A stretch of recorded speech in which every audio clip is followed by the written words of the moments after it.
Hola chicos, bienvenidos nuevamente a su sesión de Patrimonio Gastronómico Prehispánico y el día de hoy tenemos que hablar sobre la gastronomía y la religión en el México prehispánico, pero este es un tema que abordaremos en dos partes. Entonces tenemos la parte uno el día de hoy. Em, pues bueno, antes que nada, pues espero que estén muy bien, que se encuentren muy bien. Ya vieron los ajustes del calendario. Bueno, si no los han visto, pues recuerden, las clases terminan hasta el 30 de junio, los parciales son en julio y lo que sería el regreso al ciclo 2020B sería hasta septiembre. No sería en agosto como usualmente, sería hasta septiembre. Pero pues bueno, cualquier cosa, pues seguimos al pendiente, ya saben que las autoridades nos están informando y pues nosotros los tenemos que informar a ustedes siempre. Entonces, como les digo, este tema es sobre gastronomía, religión y pues esta es la primera parte. Entender un poquito qué es religión, qué es cosmogonía, qué tanto está vinculado todo esto a la parte gastronómica. Y muy bien, tenemos una primera reflexión inicial. ¿Ustedes practican alguna religión? ¿Cuál sería? Y te has preguntado por qué o por qué no lo haces. Bueno, ¿por qué lo haces o por qué no lo haces? De igual manera, yo creo que ya en este mundo, pues muchos de ustedes ya han de tener creencias mucho más diversas, porque, pues bueno, en nuestra generación, bueno, nuestros padres que crecieron con lo que viene siendo religión, pues sí, nos inculcaron mucho lo que viene siendo sistemas religiosos, el catolicismo para muchos, pero pues bueno, ahorita ya está un poco más debilitado y pues por eso es esta pregunta. Si practican alguna religión, ¿cuál sería? Y por qué sí o por qué no. Entonces, son preguntas de índole más hacia la filosofía, hacia la introspección, lo que vendría siendo pues hacia el ser mismo. Em, ¿Tienes prohibido consumir algún alimento debido a tu sistema religioso? Yo creo que todos los sistemas religiosos tienen ciertas prohibiciones alimentarias. Únicamente yo creo que los cristianos, lo que viene siendo la parte protestante, son los únicos que yo no recuerdo que tengan como que alguna prohibición alimentaria. Pero pues bueno, entonces pues ahí está como que la pregunta, ¿hay alguna prohibición alimentaria en tu sistema religioso? ¿Qué otras reglas alimentarias tienes en tu sistema religioso? No sé, por ejemplo, recuerden que lo que viene siendo alimentos kosher, pues bueno, también tiene que ver mucho con lo que viene siendo sus normas, las normas de los judíos, preparar alimentos en cierta celebración, etcétera. ¿Alguna vez has quebrantado alguna regla religiosa alimentaria y qué es lo que ha sucedido? De igual manera, tengan en cuenta que hay reglas que ustedes pueden romper, que ustedes pueden no romper. Hay cosas que son castigo interno, hay cosas que van mucho más allá.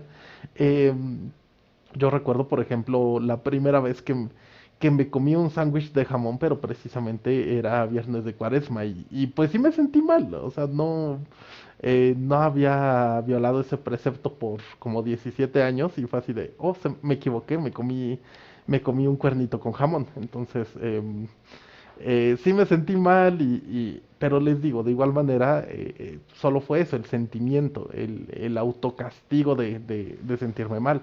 Pero de igual manera, como les digo, hay todavía sistemas religiosos mucho más estrictos, donde pues sí puede haber castigos físicos, castigos de penitencias, de mandarlos a evangelizar, etcétera. O sea, de igual manera, pues hay mucha diversidad de lo que viene siendo en cuestión religiosa. ¿Conoces alguna regla alimentaria de alguna religión diferente a la tuya? Pues bueno, ahí hay bastantes reglas.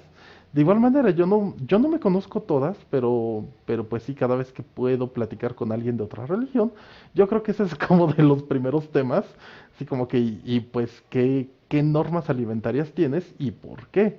De igual manera, a mí se me hace muy sorprendente cómo algunas personas se privan de casi todo, hasta agua a veces. Entonces, Pues aquí es como que una reflexión de qué más conocen sobre las religiones y las normas alimentarias. ¿Ustedes acostumbran colocar un altar del Día de Muertos? ¿Con qué propósito? ¿Y qué alimentos, dulces, bebidas colocan en él? Pues bueno, esta es una pregunta porque, pues bueno, recuerden, es una festividad sumamente importante para todos los mexicanos, lo que viene siendo el Día de Muertos. Entonces, a pesar de que decimos, pues bueno, los muertos regresan, vienen, nos visitan, al final del día, si lo vemos, si lo vemos así muy fríamente, vienen, pero solo simbólicamente. Entonces, ¿con qué propósito? ¿De verdad es para que vengan los muertos o tenemos otro propósito para poner ese altar? Y bueno, ¿qué alimentos dulces, bebidas y demás coloquen? Como les digo, pues ya depende, hay muchísimas, hay ya bastantes tesis, eso me gusta, de altares de muertos. Yo siento que les hacen falta más elementos porque las hacen así como que muy, muy, muy, muy, muy chiquitas. De vamos a ver los altares de Día de Muertos de esta comunidad y solo ven dos ofrendas. Entonces, como les digo, las hacen como que muy pequeñas estas tesis cuando tienen que llevarse años y años y años y años y años documentando para saber qué se ha conservado, qué sigue, qué se maneja, qué se pierde, etcétera. Y pues bueno, esta es como que la primera parte de la presentación, la reflexión inicial. Tenemos un glosario porque, pues bueno, esta vez tenemos bastantes elementos que vamos a estar tomando durante estas dos sesiones. Por eso sí se me hace muy importante el hecho de, pues bueno, esclarecer estos términos. En primer lugar, tenemos lo que vienen siendo dos definiciones complementarias. Alimentos cotidianos, alimentos rituales. Alimentos rituales, yo creo que empezamos con esos, que son aquellos que se consumen en ocasiones rituales, o sea, en contextos especiales y remarcables culturalmente. Estos alimentos pueden ser de más compleja elaboración o más costosos. Alimentos rituales, por ejemplo, el mole. El mole es un alimento ritual porque de verdad lo que viene siendo su preparación es muy compleja. Y de por sí, o sea, estar juntando nueces, avellanas, almendras, los chiles secos, estarlos desvenando, sacarlos al sol para que se sequen, estar juntando todos estos insumos para agregarle, pues la verdad sí es algo que sí nos lleva tiempo, que sí nos lleva bastante preparación. Y pues bueno, diríamos que para un alimento cotidiano, pues eso es tanto más costoso como más complejo. Entonces eso se denomina alimento ritual. ¿Y dónde lo ofrecemos? Pues que en un bautizo, en unos 15 años, en una boda, en un cumpleaños. Entonces son ocasiones especiales. Y esos momentos especiales se llaman rituales. O sea, el ritual no es necesariamente agarrar una cruz y precisamente arrodillarnos ante ella, hacer precisamente un pentagrama con sangre. No, no, no. O sea, ritual significa que es algo diferente a lo cotidiano.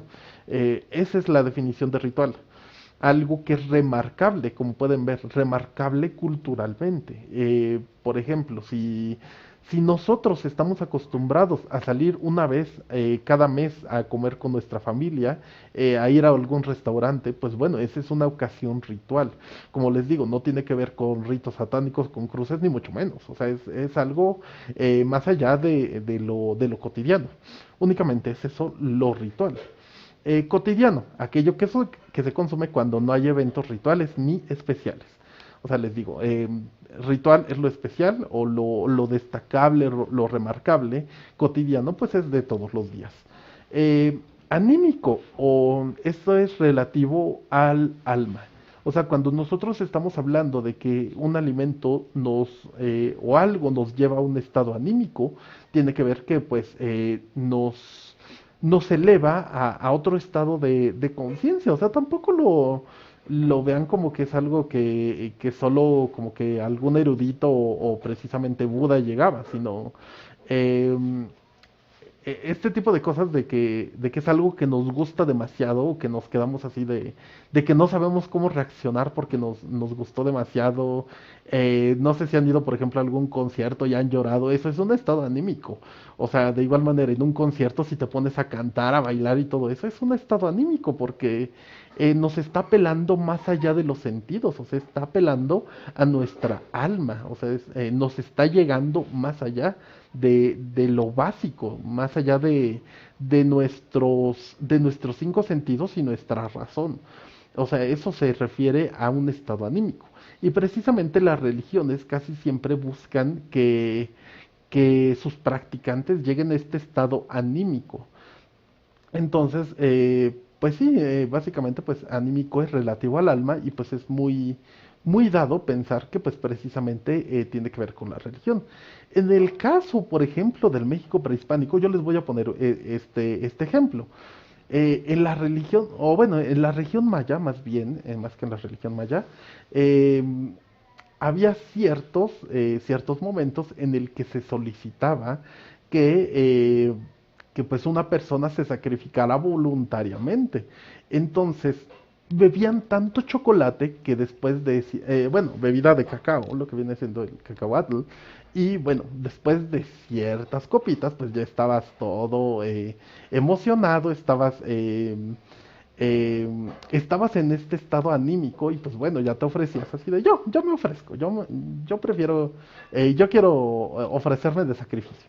Entonces, pues bueno, les digo, ese es un estado anímico provocado por un alimento que fue las bebidas de cacao. Una creencia, aquí ya nos vamos en algo pues un poquito fuerte, porque pues este término de creencia nos puede desmoronar absolutamente todo lo que pensamos.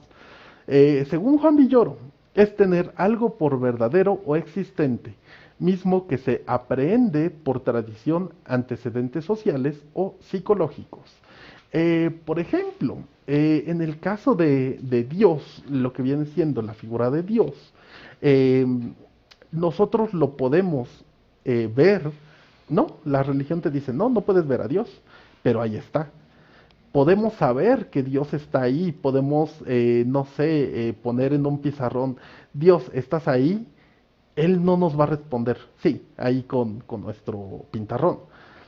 Pero precisamente por antecedentes, lo aprendemos por tradición, por sociedad, por cosas psicológicas, pues bueno, se nos hace una creencia de que ahí está Dios.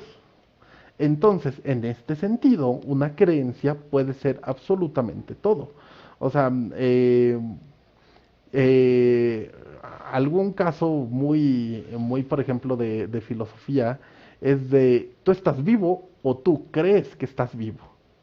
Entonces, de igual manera, ¿cómo sé que yo estoy vivo? Pues no lo puedo asegurar. ¿Cómo puedo conocer que estoy vivo? Pues tampoco lo puedo asegurar. Como creo que estoy vivo, porque pues sé que las personas a mi alrededor interactúan conmigo, etcétera, etcétera. De igual manera, les digo, una creencia puede ser algo tan hacia el lado de Dios como hacia el lado de creer o no que existimos o que no somos reales. Como les digo, pues este término es tener algo por verdadero, pero que aprendemos por medio de la tradición. Y o sea, tengan en cuenta que el término es aprender, no aprender. O sea, aprender es este proceso en el que, pues bueno, estamos conviviendo y obteniendo cosas de los demás, de la tradición, de los antecedentes, etcétera. O sea, no necesariamente es un proceso de aprendizaje, es este proceso de interacción y de nutrición junta. Entonces, pues bueno, como les digo, esa es una creencia. Y la religión, pues bueno, es el conjunto de normas, creencias que generan un estado anímico y encaminan el actuar humano, mismo que tiene como eje central la correcta relación con una o más figuras divinas. Esta es una definición de Marvin Harris. En este caso, todo esto es básicamente de Marvin Harris, no es tanto de la RAE. Ven que siempre les traigo definiciones de la RAE. Casi todos son de Marvin Harris y la de Juan Villoro, que es la de creencia. Muy bien. Según Marvin Harris, la religión es una parte fundamental de la cultura de las personas. Eh, Miren, yo sé que muchas personas actualmente le, ¿cómo les puedo decir? Descalifican mucho a las religiones. O sea, yo comprendo muy bien que su desencanto, o sea, por ejemplo, de la parte del Vaticano, que dicen, pues es que ¿por qué no pagaban impuestos? ¿Por qué no pagaban luz? ¿Por qué son tan poderosos? ¿Por qué esto? ¿Por qué el otro? ¿Por qué la... O sea, yo les digo, entiendo su desencanto, o sea, de verdad la historia también nos ha mostrado que, pues, en nombre de la religión católica, en nombre de Cristo, en nombre de Dios, se han hecho barbaridades horribles. Sin embargo, pues, de igual manera, o sea, no todas las cosas son realmente malas de ninguna religión e inconscientemente ya estamos haciendo nuevas religiones, a pesar de que pues la gente no lo quiera admitir o no lo quiera ver públicamente. Entonces, en este sentido, lo que viene siendo las religiones, pues nos provocan ciertas cosas o tienen ciertas características. Eh, por ejemplo, les digo que pues todo este descontento, pues bueno, se puede dejar para otra ocasión hablar de todas estas cuestiones, pero pues bueno, entonces sobre todo me gustaría resaltar este hecho de que la religión no es algo malo en sí mismo, no es algo bueno en sí mismo. O sea, la religión es una guía de comportamiento. Y como les decía anteriormente, la cultura es básicamente pues lo que viene siendo una guía de interpretación de la realidad. O sea, la gente usa la religión para comprender la realidad misma. Y por ese sentido la religión sí es buena, las religiones sí son buenas, los practicantes de la religión son los malos, ahí sí les puedo decir. Entonces, ¿qué características tienen las religiones? Un animismo que provee de un estado anímico de los creyentes, ya sea en relación con las deidades, en un estado de trance o con uso de agentes externos como drogas. Lo natural y lo sobrenatural. El creyente considera que hay fuerzas externas que actúan sobre el mundo, las personas y la naturaleza, que es todas aquellas cosas que se consideran constantes. Hay cosas sagradas, hay cosas profanas y hay caminos correctos, incorrectos. Como les digo, no necesariamente lo vean únicamente con cruces, con lo que viene siendo con todos estos símbolos de la religión católica, musulmana, judía, o sea, de igual manera, o sea, todas estas cosas se llegan a ver en la vida diaria, por ejemplo, animismo. Les digo, van a un concierto de alguna banda, artista o lo que sea de su agrado que les guste mucho, si de un momento a otro se pusieron a gritar, a llorar, a cantar y todo esto, es que ya están entrando lo natural y lo sobrenatural. Por ejemplo, si alguno de ustedes cree en fantasmas, en creepypastas o en lo que sea, ya están entrando al terreno de lo natural y lo sobrenatural. Si alguno de ustedes, en cuestión de lo sagrado y lo profano, por ejemplo, si alguno de ustedes considera que pues está bien lo que viene siendo, no sé, pongamos un ejemplo tan sencillo como lo del aborto. Si alguno de ustedes considera que la vida es tan valiosa que el aborto debe de estar prohibido, pues bueno, ahí están metiéndose con sus ideas de lo sacro y lo profano. Como les digo, todo esto está también en la vida diaria, no necesariamente frente a las cruces, en una iglesia, en un templo, en una mezquita, ni mucho menos. Y pues bueno, yo creo que esto ya lo hemos recordado de Marvin Harris, eh, lo que viene siendo bueno para comer. Tenemos alimentos también que pues, las culturas seleccionan como buenos o como malos y precisamente siempre hay una justificación del por qué. En el caso, por ejemplo, de los judíos, es de que si nos remontamos hasta el antiguo Egipto, pues bueno, si recuerdan, pues los judíos eran los esclavos, los egipcios pues eran los que estaban construyendo las pirámides, los templos, a costa de esos esclavos judíos. Entonces, como había muy poca disponibilidad de granos y todo esto, terminaron por prohibir la carne de cerdo porque les salía muy costosa y no había grano para poder preparar ellos el pan. Entonces, como les digo, es una cuestión más de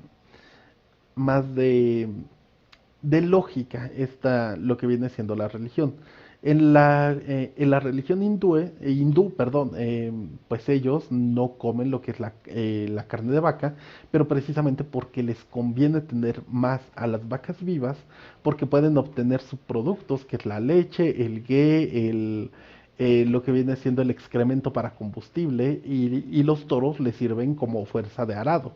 Entonces, si obtuvieran 100 hamburguesas, les rendiría mucho menos que lo que viene siendo estos subproductos que son de manera constante.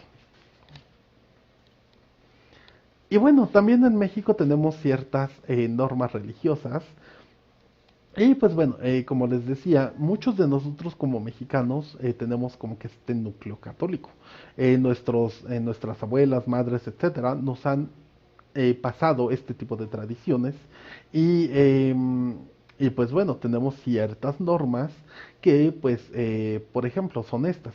No comer carne y ayunar durante los viernes de Cuaresma. Em, no recuerdo si les había comentado, allá en España, en Barcelona, a mí me sorprendía que viernes tras viernes solo había pescado, pescado, pescado, camarones y pollo. A lo mucho pollo, porque hasta el pollo se le veía un poquito muy raro. Pero precisamente toda la carne de res, de cerdo, de ternera y demás a los almacenes. Y precisamente les digo, solo los días viernes. Y pues bueno, me era muy curioso y yo le pregunté también a mi asesora porque es algo que pues bueno, al menos aquí en el centro, pues a pesar de que sea viernes de Cuaresma, las carnicerías están abiertas y pues te venden lo que tú quieras. Pero ella me decía, no, esta tradición pues ya lleva desde la Edad Media. Eh, entonces, pues bueno, como les digo, es muy mexicano, solo los viernes de Cuaresma no comer carne y ayunar.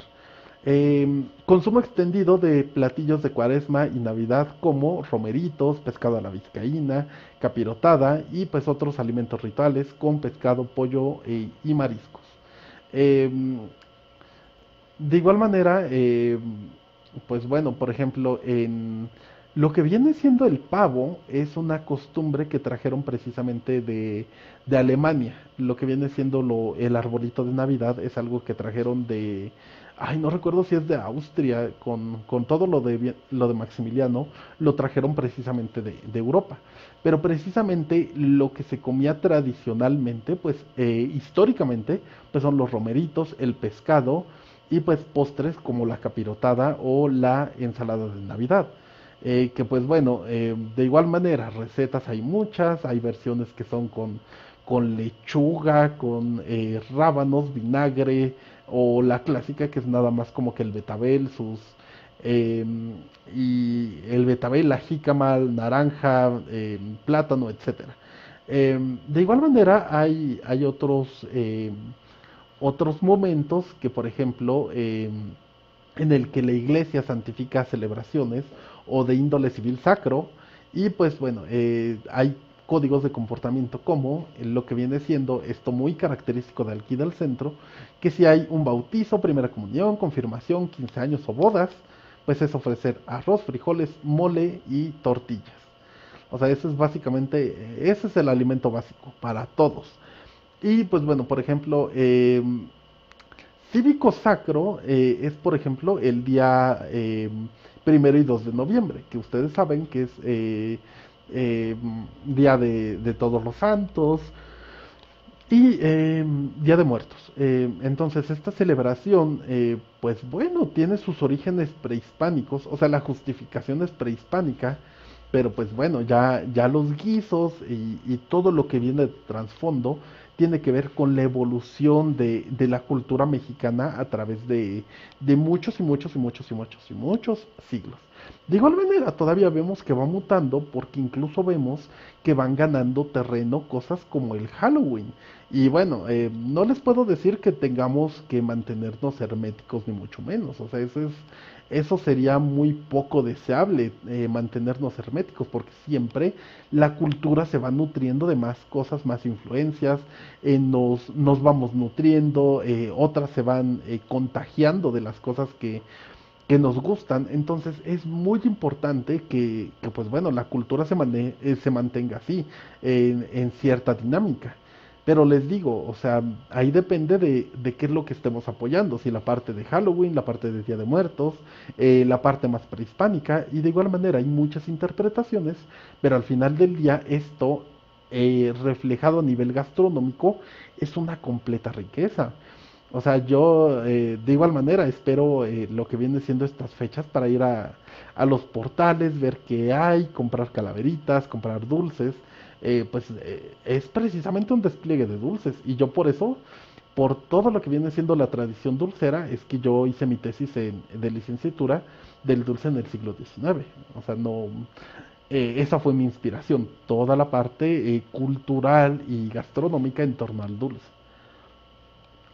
Si por ejemplo podemos recordar a Jeffrey M. Pilcher en Vivan los Tamales, él nos decía, las tortillas son un alimento cotidiano, los tamales son un alimento festivo. Entonces tengan en cuenta que el símbolo de la festividad prehispánica, y hasta hoy en día también sigue siendo un símbolo festivo, es el tamal.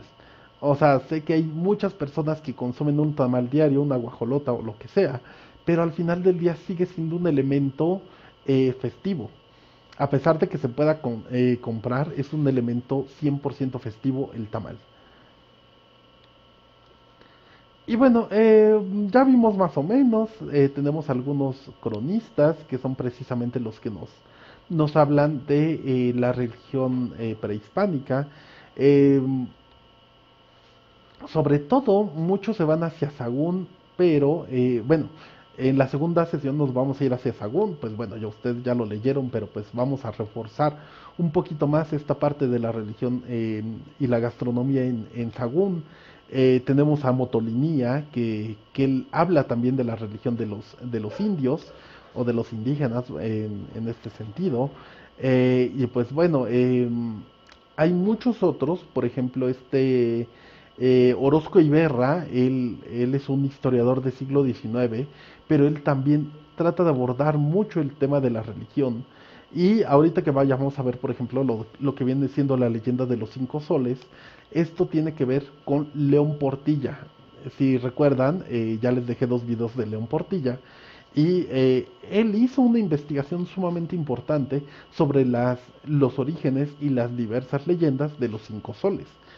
Em, entonces tenemos testimonios que vienen desde el México prehispánico de cómo era la religión prehispánica. Y bueno, tenemos lo que viene siendo esta leyenda de los soles o la leyenda de los cinco soles que fue difundida por la cultura náhuatl. Estamos hablando que los náhuatl, pues bueno, obviamente pues estaban los mexicas, estaban los toltecas, o sea, básicamente pues es un grupo bastante grande del centro de México. Y pues bueno, entonces vamos a ir a ver cuáles son estas características em, de la leyenda de los cinco soles. Bueno, los náhuatl cuentan que nosotros estamos viviendo en esta, que es la quinta era o el quinto periodo de los soles, pero que hubo cuatro eras o cuatro periodos anteriores que pues fueron destruidos por el sol. Básicamente el sol se representa como un dios que estuvo fungiendo como un sol, pero al final del día pues este terminó por caer, por ser derrocado, por lo que sea, pero precisamente arrasó con absolutamente todo. Y pues bueno, está el sol de agua, Atonatiu, el sol de viento, Ejecatonatiu, el sol de fuego, Tletonatiu y el sol de tierra, Tlalchitonatiu. Y pues bueno, León y Gama reportan que están precisamente como que en estos, fueron en este orden que fueron los soles.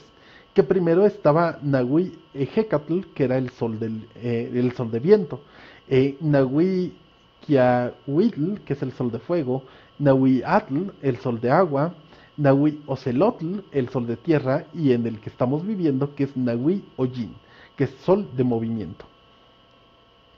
Y bueno, entonces la leyenda nos cuenta que pues lo primero que había pues era pues completa desolación, oscuridad y demás. Y pues bueno, los dioses empezaron a pensar pues qué es lo que iban a hacer. Entonces había gigantes y lo que viene siendo el dios Tezcatlipoca, que ustedes ya lo reconocerán porque pues es un dios eh, bastante fuerte, es un dios al que le pides para, porque es un dios que da mucho, pero también quita muchas cosas. Entonces, a Tezcatlipoca se le ocurrió la idea de ser un sol, pero fue un sol muy agresivo y precisamente lo que había en la tierra eran gigantes. Eh, Quetzalcóatl derriba a Tezcatlipoca para cambiar como que el reinado de Tezcatlipoca y pues este dios se convierte en tigre y devoró a todos los gigantes. Entonces pues bueno, ya quedaban muy pocos seres, etcétera. Después Tezcatlipoca derriba a Quetzalcóatl con una coz y hubo un viento muy fuerte y pues bueno, los pocos sobrevivientes fueron los que estaban en los árboles, los que eran los monos y las aves, que estaban fuera del alcance o bueno, más bien que se podían apoyar de estos fuertes vientos para poder sobrevivir. Eh, Después, Tlaloc el dios del infierno, quedó como un sol muy, muy fuerte, pero Quetzalcóatl hizo llover fuego del cielo y lo sustituyó. Y precisamente la siguiente persona que estuvo a cargo del sol fue su esposa de Quetzalcóatl, Chalchutlicue, que ustedes ya la conocen, es la contraparte de Tlaloc. Y pues bueno, lo interesante de aquí, del periodo de Chalchutlicue, que es que dice que los macehuales en esta época comían maíz, porque antes comían raíces, dicen que comían piñones, pero pues es productos de recolección, digámoslo así.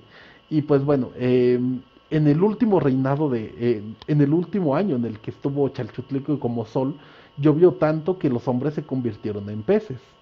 Y pues bueno, el quinto sol fue el resultante del sacrificio de todos estos dioses, eh, menos Tezcatlipoca, que dijo, no, yo no me voy a sacrificar por esos humanos.